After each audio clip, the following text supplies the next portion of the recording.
She's standing in the kitchen, phone in hand. You said you'd call at 5.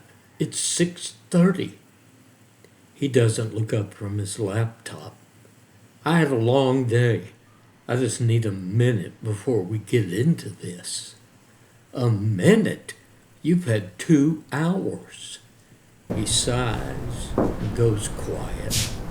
She takes a step closer. He takes a step toward the door. Neither one of them is trying to hurt the other, but somehow this exact scene has played out 100 times. Different topic, same dance. What if I told you this isn't really about the phone call? It's not even really about tonight.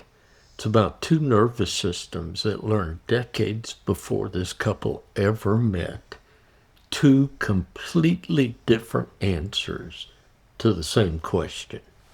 That is, what do I do when I need someone and I'm not sure if they'll be there? Let's talk about it.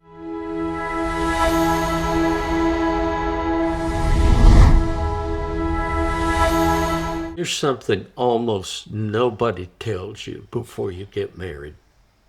You didn't just marry a person, you married a nervous system. One that was trained, starting in infancy, on what to expect from the people closest to you. Long before you had language, you were already learning answers to questions like, when I need something, will someone show up? Or is it safe to depend on people? Or do I have to handle things myself? When I get close to someone, does that feel good or does it feel dangerous? Now, you didn't answer these questions with your mind. You answered them with your body, your emotions, your gut, your nervous system. And those early answers became a kind of internal blueprint for how relationships work.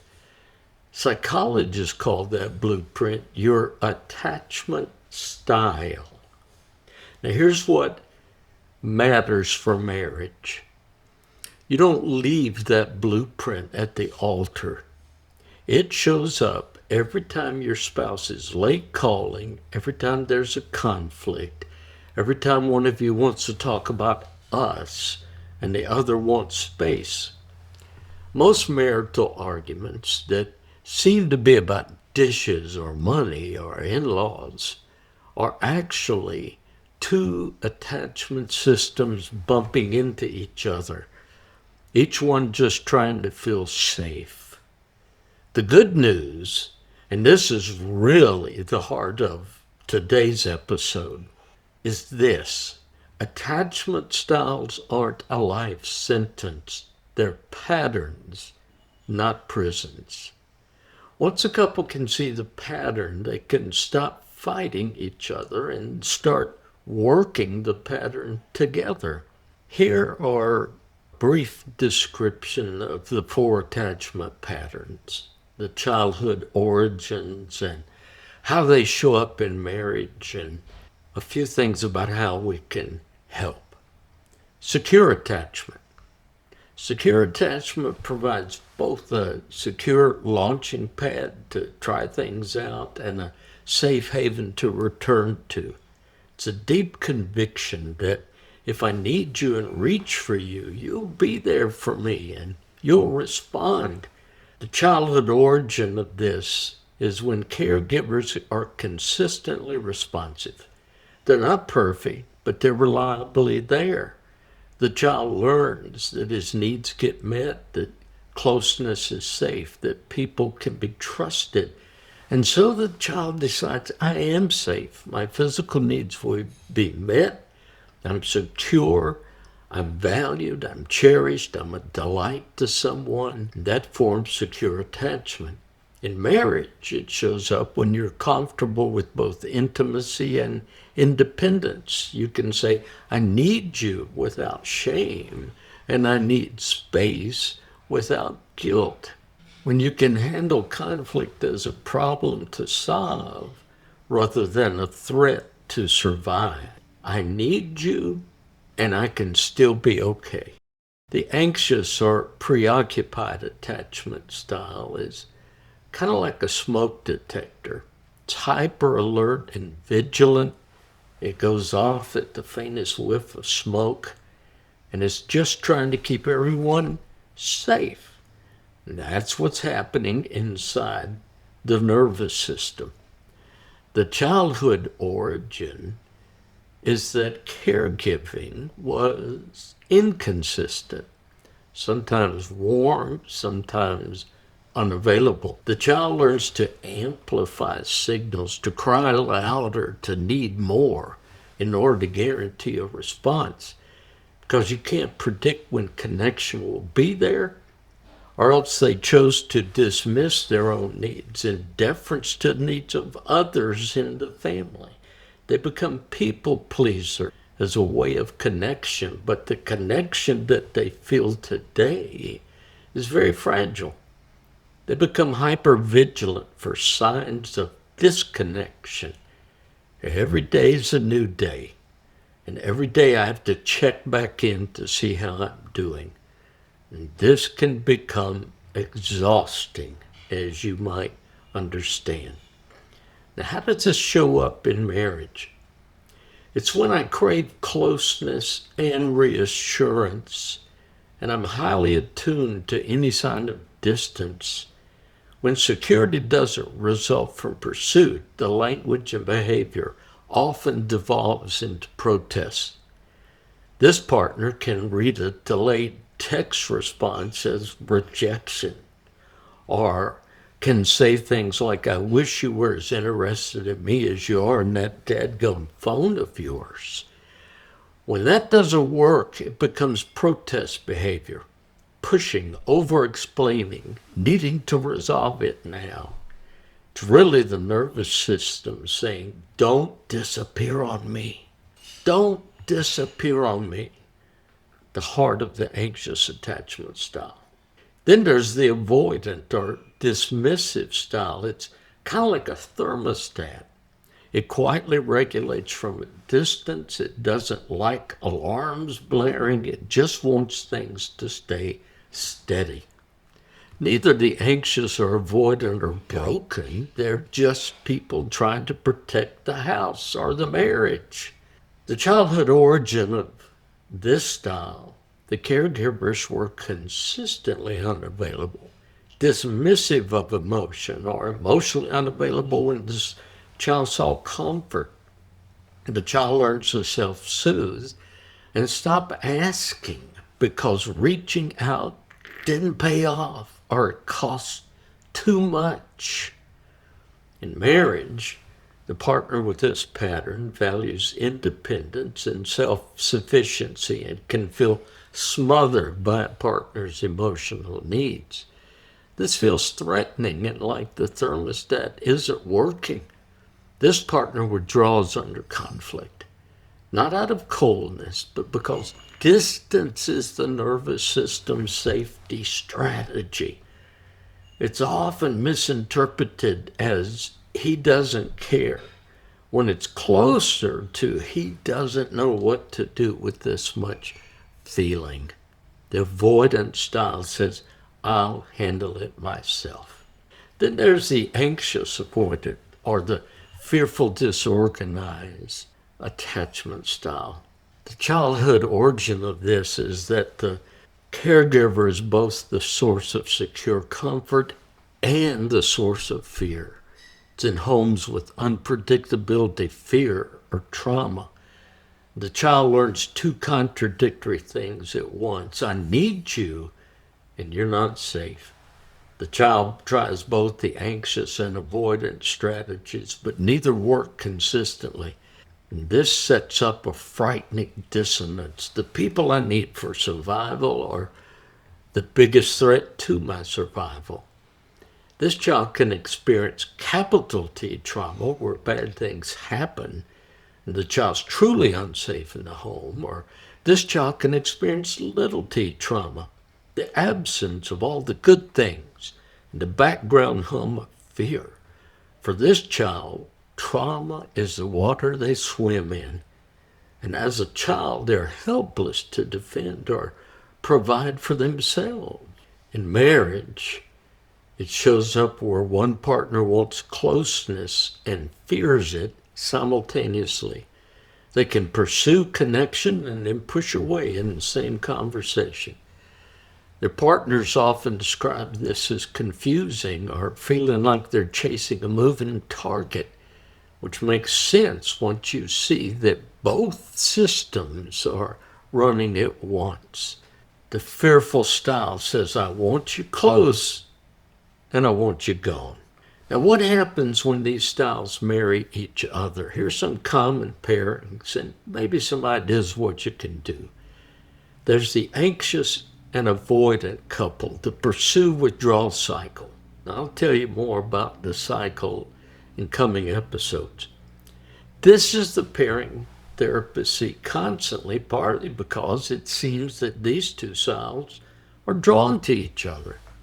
One partner reaches for connection, the other reaches for space. The more she pursues, the more he retreats. And the more he retreats, the harder she pursues. Neither one's doing anything wrong in isolation. They're just each running their own survival strategy that began in childhood. And together, those strategies create a cycle that feeds itself.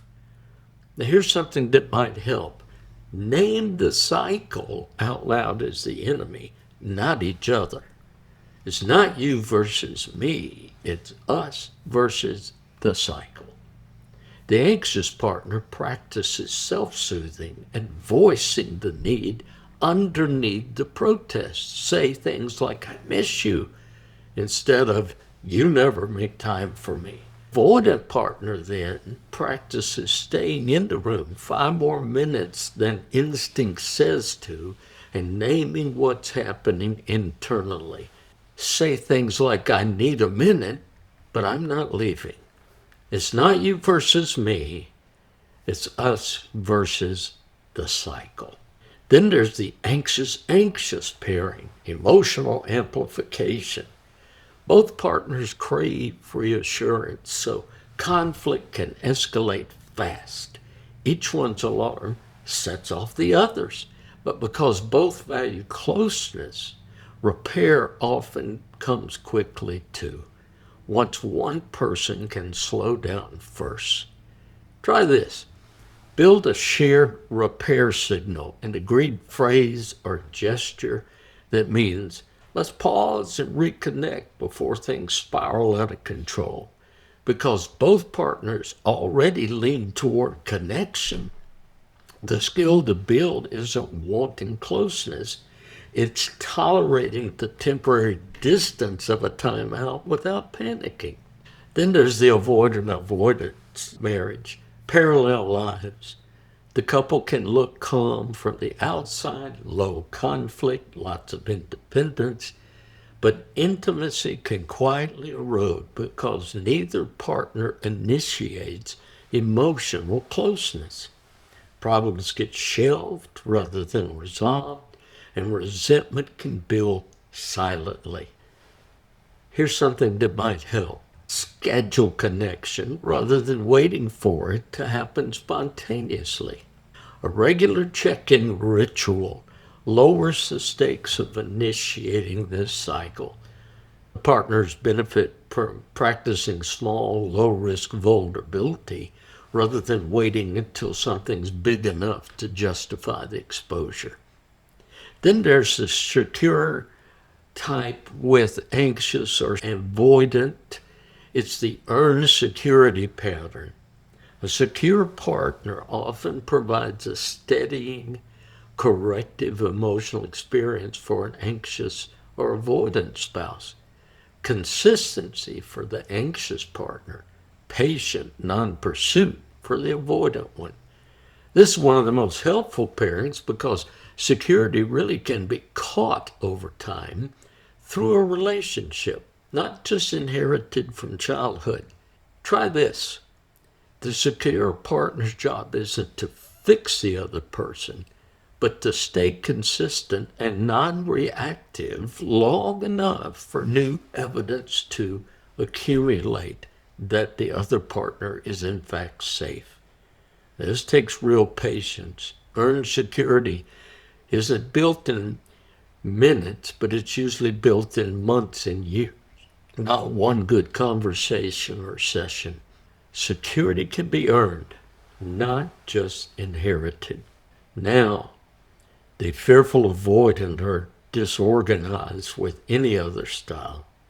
Because this style holds both the anxious and avoidant patterns at once, it can pair unpredictably with any style, and partners often feel like they're relating to two different people depending on the day. Try this. Slow everything down. The fearful avoidant partner benefits from predictability and from naming which part is active in the moment. The part of me that wants you close versus the part of me that's scared right now. If you and your partner want to begin understanding your attachment patterns as they show up in your marriage, download my free Adult Attachment Patterns for Couples quiz. It isn't perfect or exhaustive, but maybe it will help you get started. You can find a link in the description below or on my website, thethrivingmarriage.com. If you found this episode helpful, please press like and subscribe. And watch my videos all the way through, even if you turn off the audio and let them run. This is how YouTube decides to keep showing my videos. Was that crass enough for you? I need help getting this started. I'm learning as I go. Let me close with this. Your attachment style or pattern isn't a diagnosis about who you are. It's a story about what you learn to expect.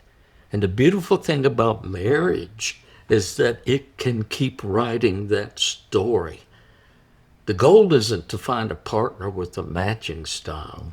It's to understand each other's blueprint well enough to build something more secure than either of you started with. Your attachment pattern is a story, and the story isn't finished. You can do this. Remember, great marriages aren't built by perfect people. They're built by couples who keep strengthening, keep repairing, and keep enjoying life together. See you next time on the Thriving